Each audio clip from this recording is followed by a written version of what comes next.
Bismillahirrahmanirrahim. Assalamualaikum warahmatullahi wabarakatuh. Kita doakan kita semua sahabat, semoga selalu dipanjangkan usia dunia. Senantiasa ada dalam keadaan sehat.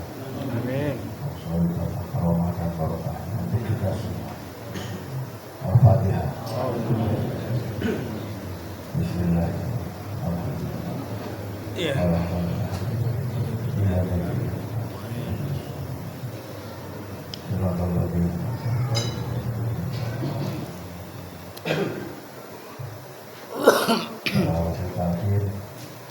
Sahabat yang hadir di sini, semoga semuanya panjang umur sehat. Semangat semuanya, semoga hasil lulus rahayu berkah, lahir batin dunia akhirat, panjang umur sehat. Kita semua yang hadir, semoga kita bisa membawa pulang berkah yang berkah. Barokah. Al-Fatihah. Bismillahirrahmanirrahim.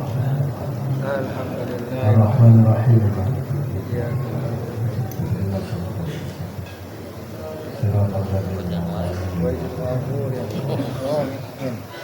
Alhamdulillah, kita semua yang hadir selalu menjadi orang-orang pilihan pengusaha.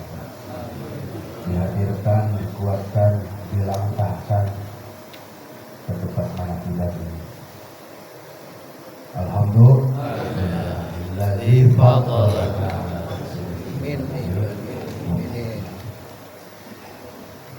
Yang pertama, kita Bikbabul Jadidah itu dibuat sama Abah khusus untuk seorang anak dari salah satu wakil talqin anak-anak, karena anak itu adalah suka terhadap ilmu hikmah. Nah, tetapi wakil talqin itu tidak ikut ke Abah Aus, jadi kitab itu nggak jadi dikasihin sama anak itu. Akhirnya Abah ke saya, dan tadinya buat itu, tapi itunya nggak ada tanda buat jadi jalannya. Cerita sedikit, udah selesai, kita tidak selesai. Jadi bagi yang suka hikmah, nah sekarang kan sama Abah sudah dibagiin ya, pakai itu ilmu hikmah dari Abah. Nah, ada yang ngaku-ngaku dari Abah, bukan, yang itu dari Abah. Kitabnya ada, kitab Fikratun Jadidah. Buat apa pakai ya. Itu kitab hikmah itu yang dibikin sama Abah. Nggak ada sihir, nggak ada. Yang pertama. Yang kedua, nyambung sama di Nawawi itu tadi, orang miskin selalu dikalahkan. Ya. Mana kiban di tempat orang kaya, wakil talqinnya banyak. Ya, itu dia. Di tempat orang miskin mah nggak ada satupun wakil talqin. Jadi kesempatan orang miskin untuk bertemu dengan wakil talqin di tempat manakiban yang banyakkan kayak gini, ya, jadi selalu dikalahkan. Makanya mumpung masih miskin, buka manakiban di rumah, karena orang miskin dikabul ijabah, dikabul doa, diijabah doa, ya. Jadi jangan lupa, kalau sudah kaya undang wakil talqin. Ya, karena harus ngongkosin kalau undang wakil talqin. Kecuali wakil talqinnya datang sendiri, nggak diongkosin juga nggak apa-apa. Ya. Gitu. Sebetulnya malam ini saya tidak mau cerita itu, tapi ada satu ganjelan yang perlu saya sampaikan. Ada kalimat ala bidzikrillah tatma'innul qulub. Damai hati, tenang. Tapi itu ganjelan buat saya. Karena ada kalimat juga yang mengatakan bahwa zikir la ilaha illallah jangan ada keinginan untuk tenang. Jangan ada permintaan kepada Allah bahwa ingin hidup tenang, ingin hati ini tenang. Jangan ada sedikit pun. Kenapa? Ketenangan yang kita minta dari Allah itu adalah kalau kita menggunakan zikir untuk mencari tenang itu kesalahan, salah, fatal. Kenapa? Pertanyaannya kenapa? Kok tenang aja nggak boleh? Karena kalimat la ilaha illallah bukan ilmu hikmah. Hikmah tertinggi tapi bukan hikmah. Ngerti tidak? Jadi jangan ditujukan kepada sesuatu. Ayat apapun, kalimat apapun yang ditujukan kepada sesuatu itu adalah hikmah. Ya. Ada yang datang ke saya dulu sebelum manakib kemana-mana, pengen kaya raya, datang ke saya. Saya pengen kaya. Ayo baca Yasin 40 balikan. Di mana? Di atas, di masjid. Dia ke masjid. 10 menit kemudian udah balik lagi. Kenapa balik lagi? Sudah selesai ya. Berapa kali? 40. Cepat aman. Ya, bacanya gimana? Yasin. Besoknya dia nggak datang lagi. Sebulan, 2 bulan nggak datang lagi. Ternyata dia sudah menjadi pengusaha besar. Kenapa? Ditujukan itu kalimat Yasin untuk apa? Ingin kaya raya. Jadi padahal saya suruhnya 40 balikan semuanya satu surat. Dia cuma baca satu ayatnya surat. Ya. Itu ditujukan kepada sesuatu. Kalau zikir la ilaha illallah tidak boleh ada tujuan apapun termasuk ingin tenang. Tidak boleh. Kenapa? Niatnya apa? Kita zikir. Ilahi anta maksudi waridhoka matlubi a'tini mahabbadaka wa a'tini ma'aka. Itu niatnya sudah. Gak ada apa-apa lagi, gak ada yang diminta. Bahkan untuk kita semua segala keinginan itu harus berubah menjadi segala keridhaan, kepasrahan. Mau diapain juga sama Allah mangga, ya kan? Mau dibikin miskin mangga, siap. Alah, nggak jawab. Kan tadi orang miskin itu menang banyak. Yang tadinya kaya raya dia akan diuji dengan kemiskinan, mampu nggak dia? Yang tadinya miskin akan diuji dengan kekayaan, mampu tidak dia? Makanya ada peribahasa Sunda, miskin ujian, benghar titipan. Tapi saya balikin, miskin adalah titipan, kaya raya adalah ujian. Kenapa? Biasanya orang dekat sama Allah lagi miskin, lagi kaya raya, lupa. Ya. Makanya saya tanya, siap tidak kalau dimiskinkan oleh Allah melalui bahasa apa? Siap tidak? Siap. Saya nggak nanya orang miskin, nanya orang kaya lagi uji, siap tidak?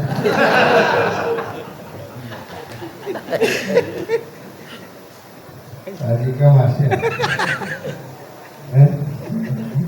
Coba tiba-tiba harganya hilang semua.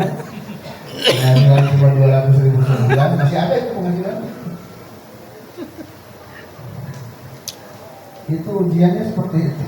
Naik kelas, menang banyak, doanya dikabul. Makanya pengen doa dikabul harus apa? Maksudnya apa dimiskinkan? Hilangkan semuanya pengakuan, mau itu ilmu, mau itu kekayaan, mau itu harta, mau itu istri yang banyak. Hilangkan pengakuan. Kita masih mengaku, kita masih menganggap bahwa ini milik kita. Ada yang sadar kalau di jalan? Kalau di jalan ada yang sadar enggak? Kita merhatiin kaki ada? Kemana ini mata? Otak kemana? Hati kemana? Apakah ada yang fokus ke kaki? Enggak ada. Semuanya ke tujuan. Nah itu. Iya. Jangankan Allah, kaki aja dilupain. Ya.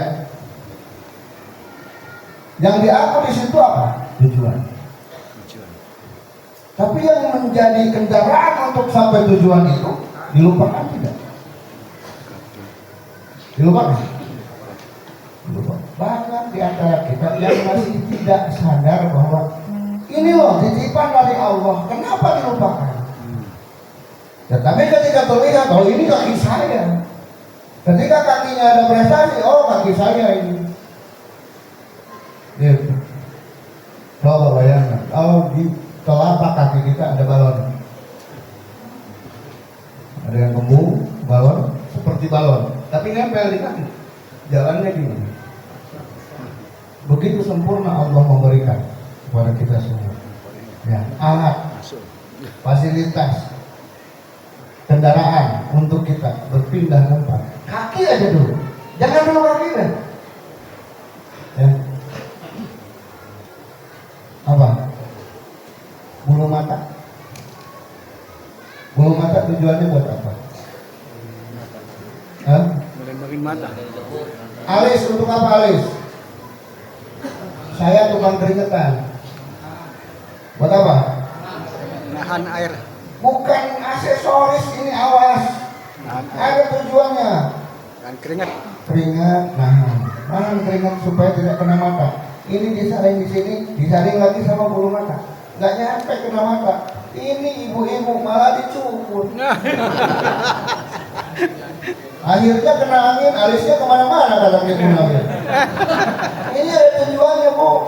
Alis, bulu mata dipanjangin. Kepanjangan jadi ya. Itu ada tujuannya, mata, hidung, bulu hidung. Kenapa bulu hidung? Hah? Untuk nyari buku, untuk nyari kotoran yang masuk ke hidung supaya kita bersih. Ya. Tapi jangan nongol oke itu syukur, jangan dicabutin. Itu syaraf itu ke mata. Ya. Banyak ini tujuannya banyak, tapi kita melupakan. Bahkan kalau ada yang ganteng di aku. Ini loh gua nih. Yang cantik, ya aku juga. Nggak sadar itu pemberian Allah, itu titipan dari Allah. Ya. Saya ingetin, kita saling mengingatkan, silih wasiatan kalau kata bahasa susah.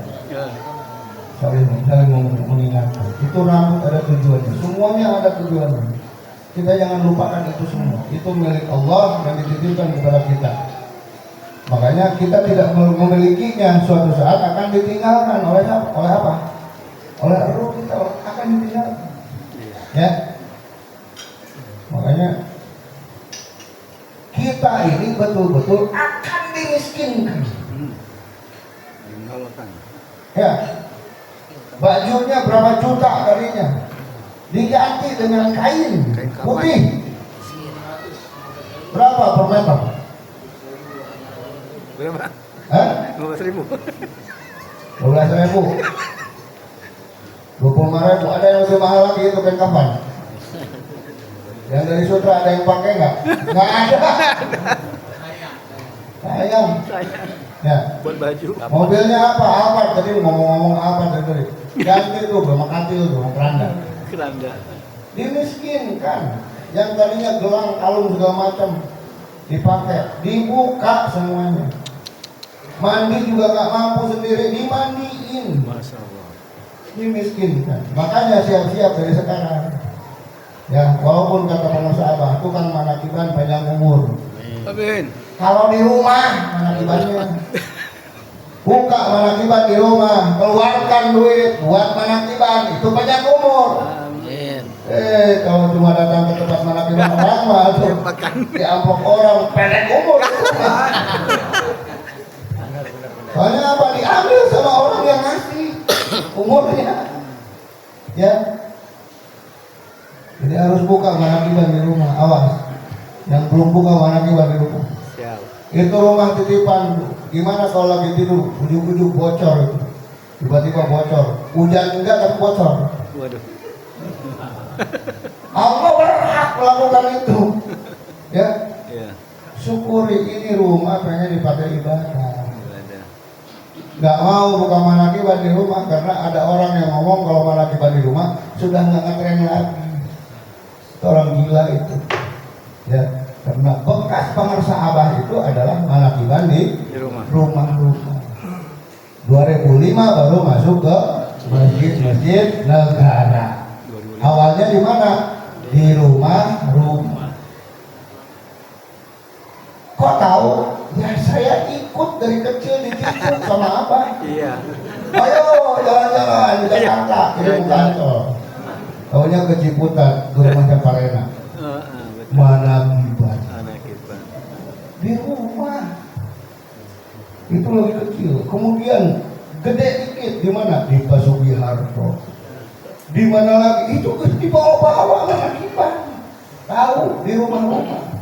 Sebelum masuk masjid ke masjid 2005 baru masuk masjid negara. Gitu. Ini yang belum buka manakiban. Ayo semangat buka manakiban di rumah. Jangan lihat di sini ada kambing, jangan. Kalau nggak mampu kambing udah ayam. Nggak sanggup ayam. Telur. Nggak sanggup telur. Sayur. Ikan. Anak hiu ada. Ikan laut. Apa anak hiu? Sayur. Teri. Yang penting ada. Nggak ada, sudah air putih saja. Ya, kembung harus pakai duit tetap. Air putih saja. Sate lah. Ya. Panas air teh sate ayam. Kalau petugas manakibnya tukang ngopi, sediain air panas. Udah cukup, nggak usah sediain kopinya. Suruh bekal dia. Yakin itu yang biasa disuguhin itu petugas manakib nggak akan datang. Jadi seluruh murid Abah wajib bisa menjadi petugas manakib. Karena Abah tidak ingin ada karyawan manakib. Karyawan. Petugasnya itu aja. Ya, itu karyawan manakib. Makanya kenapa pada benci sama Juhuda? Karena anggota Juhuda semuanya bisa menjadi petugas manakib. Wajib itu. Supaya sebelum manakib di tempat orang, di rumahnya dulu, lalu ke tempat orang lain. Saya juga sama Allah. Jangan ngambil ikan di kolam orang mulu aja. Digituin sama Allah. Mikir gimana caranya supaya punya kolam, bikin rumah. Itu tadinya nggak akan lama. Sisanya cuma 10 menit tadi. Tapi supaya sampai semua pesannya ditambahin 10 menit. Alhamdulillah. Gitu. Ya. Ya. Semangat semua, buka manakiban. Kalau tidak buka manakiban di rumah, sama aja dengan ngomong begini. Bah, Abah mah nggak usah datang ke rumah saya. Saya nggak butuh apa. Sama kayak ngomong begitu. Tapi kalau orang yang sudah buka manakiban terus berhenti, manakibannya di rumahnya berhenti. Karena berbagai alasan. Sama dengan ngomong begini. Bah, udah bah, Abah mah nggak usah datang lagi ke rumah saya. Sudah cukup bah, saya nggak butuh lagi apa. Gitu. Pada begitu, makanya yang belum buka manakib cepat buka manakib supaya rumah kita disinggahi, diduduki, dilihat sama para sahabat. Mau nggak? Mau nggak? Buka manakib. Yang sudah syukur alhamdulillah. Yang belum, saya selalu ngomong di mana-mana, termasuk di Indramayu. Hanya murid pelekut yang tidak mau buka manakiban di rumahnya. Hanya murid bodoh yang tidak mau buka manakiban di rumahnya. Masa nggak mau didatengin sama Abah? Ya, bukan secara tohir. Setiap manakib Abah hadir. Ya, setiap manakib Abah hadir. Kenapa saya berani ngomong begitu? Karena saya sudah buka manakiban di rumah. Oh, yang belum buka manakiban di rumah pasti nggak mau ngomong begitu. Ya, cadel, nggak sanggup ngomong. Kaburo makan indallah. Lanjutin. Kaburo makan indallah. Antakulo malakab. Itu yang belum buka manakiban, ngomongin manakiban. Dibenci sama, tidak disukai sama, ngomong tapi nggak ngaku. Gitu. Sama dengan haram rokok, tapi di luar merokok. Itu sama dengan begitu. Apa bedanya?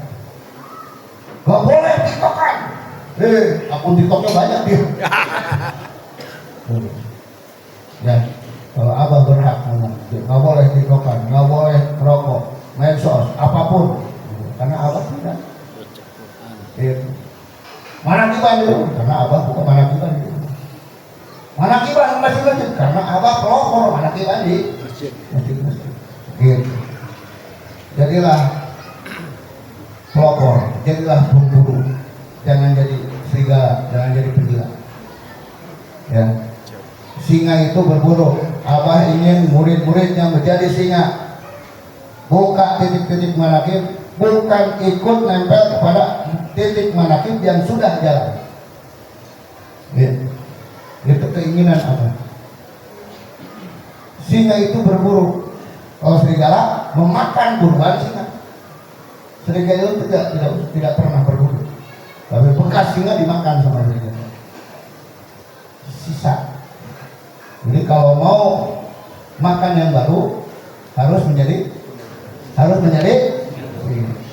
kalau makan yang bekas jadilah serigala.